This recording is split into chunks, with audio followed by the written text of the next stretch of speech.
Hello and welcome to the second episode of what I think might someday become the nerdiest Catholic podcast on the internet.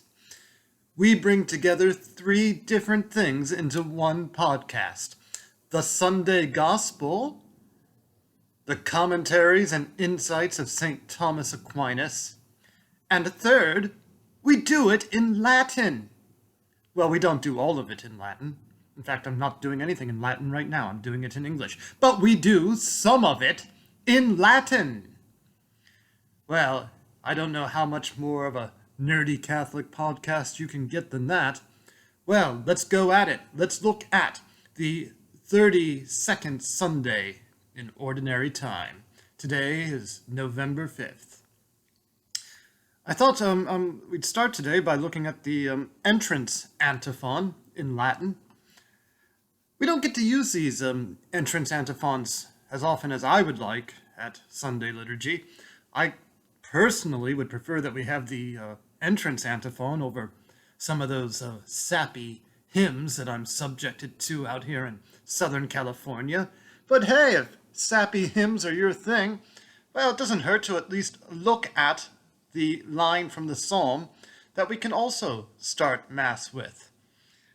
Let's look at this one. It's from Psalm 37. It goes, Ne derelinquas me, Domine Deus meus, ne discedas a me, intende in adjutorum meum, Domine virtus salutis mea. Okay, well, what does it mean? Ne derelinquas me.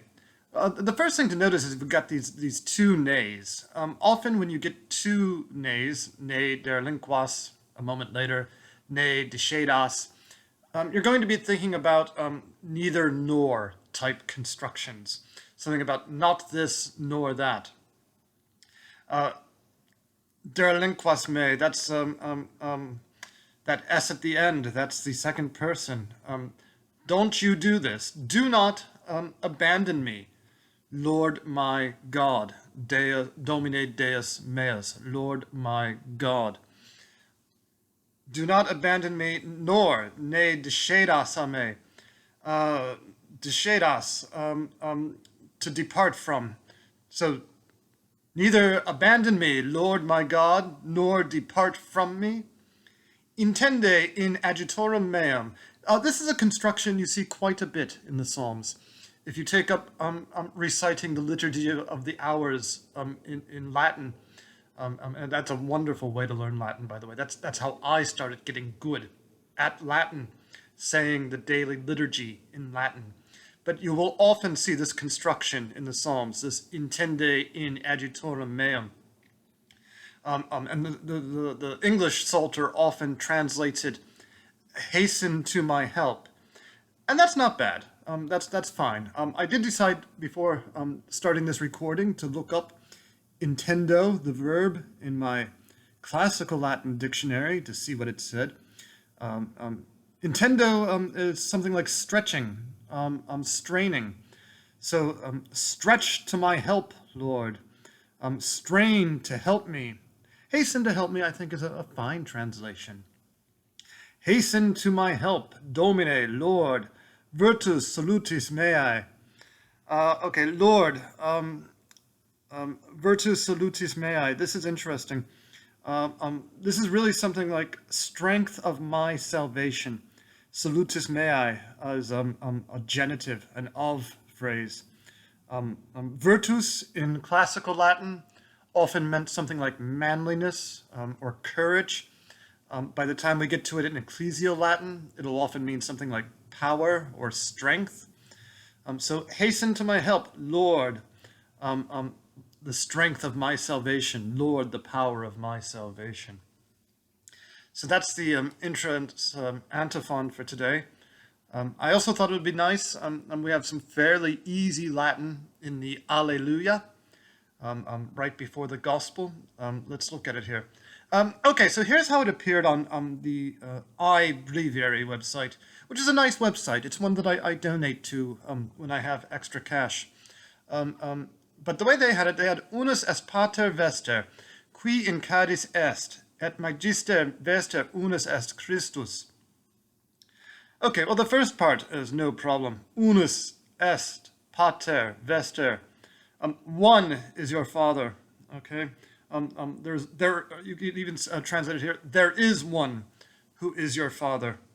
But then this qui in cadis est. Okay, I had to look up cadis, and I'm convinced this has to be a typo on iBreviary, because this would mean something like one is your father who is in the jug, who's in a bottle, and that can't possibly be right, can it?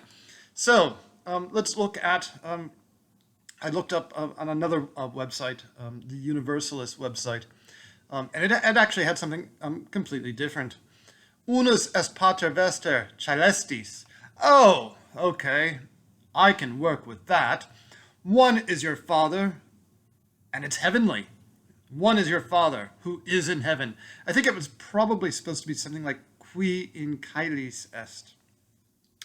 Odd that these two Latin resources diverge on what the text is supposed to be. I'm not a liturgist. I don't know how that could have come about. Okay, so one is your father, the heavenly one. Et magister vester unus est. And one is your teacher, Christus, the Christ. Alleluia, alleluia. Okay, I don't know that we have time to translate all of today's gospel. It's 12 verses. Most of them are not that difficult, but I thought it would be nice just to look at maybe the beginning and the end of today's gospel reading from the Gospel of Matthew.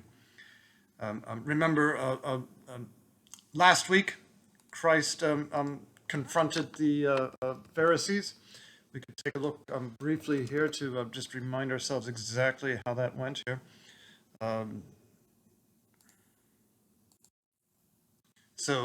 Last week, Jesus was confronted by a lawyer. That was the fun phrase we found in last week's gospel, asking about the greatest commandment. And Jesus told him, first, you love God. Second, you love your neighbor. Okay, now we pick up here a little bit after that. In illo tempore. This little phrase here, these three words, almost never actually make it into the approved English translations of the gospel. Many in Latin, in the Latin text for the liturgy, the gospel often begins in illo tempore. It just means something like at that time, and often it doesn't appear in English translation. In illo tempore locutus est Jesus ad turbas et ad discipulos suos dicens. Okay, this isn't too hard. Locutus est. A slightly advanced matter here. Normally, when you see those two words, something ending in us followed by est, normally you might think it's a passive verb. Something is getting verbed. However, that's not always the case. There's something that I call the trickster verbs in Latin. Oh, your fancy Latinists call them deponent verbs. They tend to come later in Latin education, in the second half of what you learn, after you learn a great deal else about verbs. A trickster verb is one that looks passive, but is in fact active. So locutus est, Jesus. It means Jesus said, Jesus spoke. If you're of a certain age and a certain demographic, you might remember the TV show Star Trek: The Next Generation.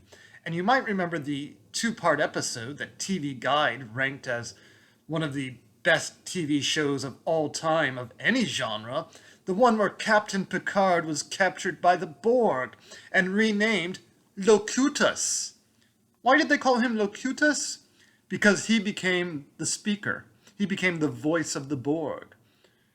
In illo tempore locutus est Jesus. At that time, Jesus spoke.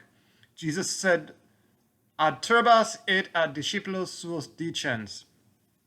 Jesus spoke to the crowds and to his disciples, dicens, saying.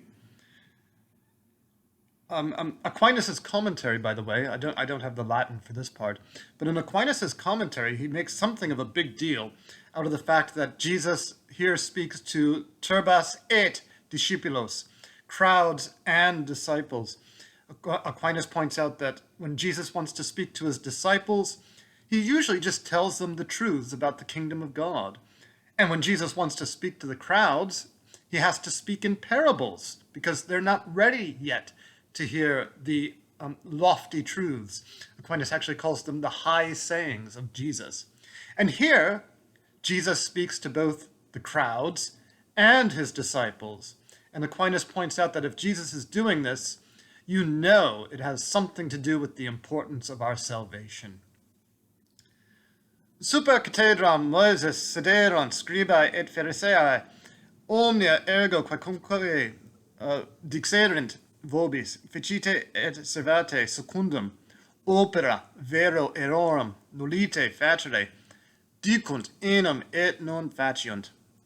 Okay, what's going on here? Super cathedram Moses sederant scribae et Pharisaei. On the chair of Moses, super cathedram.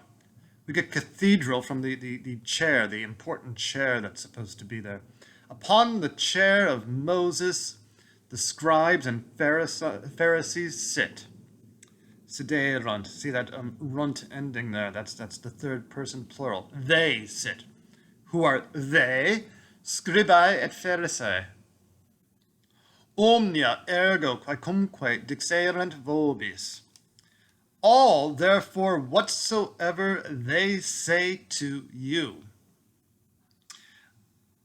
Quacumque, that's the kind of word that used to really, and sometimes still does, give me a headache in Latin. You just got to remember it means something like whatsoever, or even whosoever, whatsoever which. Whatsoever dixerent, they say vobis to you. We've seen vobis lots of times in our Latin study groups. Vobis means preposition plus y'all. You got to think it's about a group of people, and you got to think about a preposition. This time, you've got to figure out the preposition yourself. Well, what kind of preposition do we use when we're talking about speaking and y'all? Two. Therefore, whatsoever they say to you, facite et servate, do and hold. Facite, this is a verb that does cause a headache in Latin because it can mean so many things. It comes from the verb facio, facere, to make, to do, to act, to conduct, to wage a war, to wage a course of action. You would often see this verb. Secundum opera vero eorum nullite facere. So vero here means but according to their actions, secundum is according to, opera eorum, opera acts eorum of theirs, their acts, do not do, nullite, that's do not. It's related to the nay that we saw in that opening psalm. The nay there was directed to just one, God. Nullite, the te, tells you it's being addressed to a group. Nullite facere, don't do. Dicunt enum et non faciunt. I like this. Okay, this is Jesus.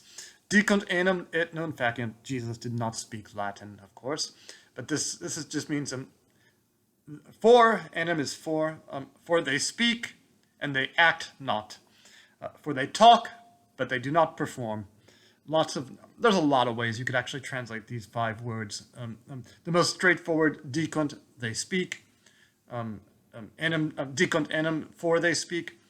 Et non faciunt, and they act not. Okay, let's go to the end of today's gospel. Qui major est vestrum erat minister vestrae.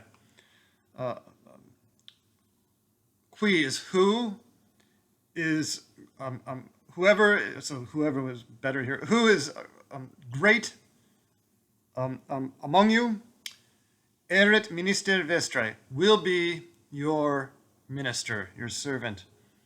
Qui autem se exaltaverit humiliabitur, but autem, that's what autem means, but, however, whoever will exalt, exaltaverit, se is reflexive. Whoever exalts himself or herself, humiliabitur, will be humiliated.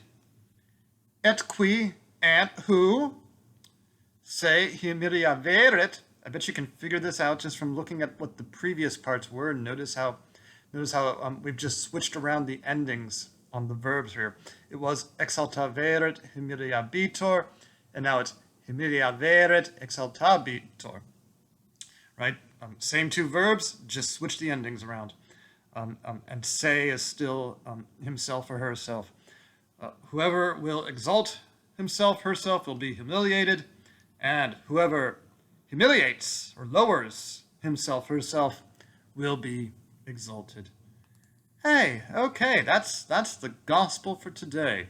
And does Aquinas have something to say about it? Well, here's Aquinas' opening statement on today's gospel. Supra ostensum est quomodo Pharisee et scribae provacti sunt, ex gloria Christi, et etiam ex sapientia eos, qua colliserat eos nunc autem ostendit quomodo ex justitia, qua eos arguebat. So this is Aquinas' opening statement on today's gospel. Supra ostensum est, above, supra. And now we do have a passive verb, right? I said before, when you see this kind of ostensum est, that sort of ending, an ending that's sum and then est, above it was shown, above it was demonstrated, quomodo, the way, Pharisee et scribae provacti sunt, provacti sunt is another of these passive verbs. Above it was shown the way that the Pharisees and the scribes were provoked. They were provoked by what? By the gloria Christi, by the glory of Christ. Ex in Latin strictly means out of or from. Often in this kind of context, by is just a nicer translation. Et etiam ex sapientia eos, they were provoked by the glory of Christ, and also by his wisdom. Sapientia is wisdom. Qua colliserat eos nunc autem. So I had to look up this word, colliserat. It actually means something like they got beat up. Qua colliserat eos. So the glory of Christ and his wisdom, by which the Pharisees and scribes were beaten down, by which they were crushed, is maybe one way of translating it. I'll say something about that in a moment. Let's finish the Latin. Nunc autem, now, but now, ostendit, now he shows, quomodo, the way of justice by which they will be accused. Aquinas takes debate and argument seriously. Aquinas does not have time for contemporary attitudes according to which debating something is seen as an ugly thing, according to which getting into an argument about the truth of something is seen as somehow dirty work. It's hard work, but work that Aquinas takes seriously. And he was constantly engaged in these kinds of debates himself. He always, or at least always tried to carry himself with charity. And it's not at all surprising that Aquinas is reading the gospel and reading about Christ's interactions with the Pharisees and the scribes as amounting to these same kinds of debates, the same kinds of academic university debates that Aquinas was himself frequently involved in. I think he sees Christ as involved in the same kind of atmosphere. He knows that the Pharisees and the scribes are up to no good. He knows that the Pharisees and the scribes are not sincere in why they're asking questions, but he does see this kind of debate as just part and parcel of religious life, at least for a lot of people he does. He really thinks it's important for Christians to have conversations and discussions, and yes, even debates to arrive at the truth of things. Why were the Pharisees and the scribes beaten up? Because of their insincerity, because they didn't believe in the glory of Christ. They didn't accept the wisdom of Christ, and now they're not going to accept his justice, and that is how they're going to get themselves accused.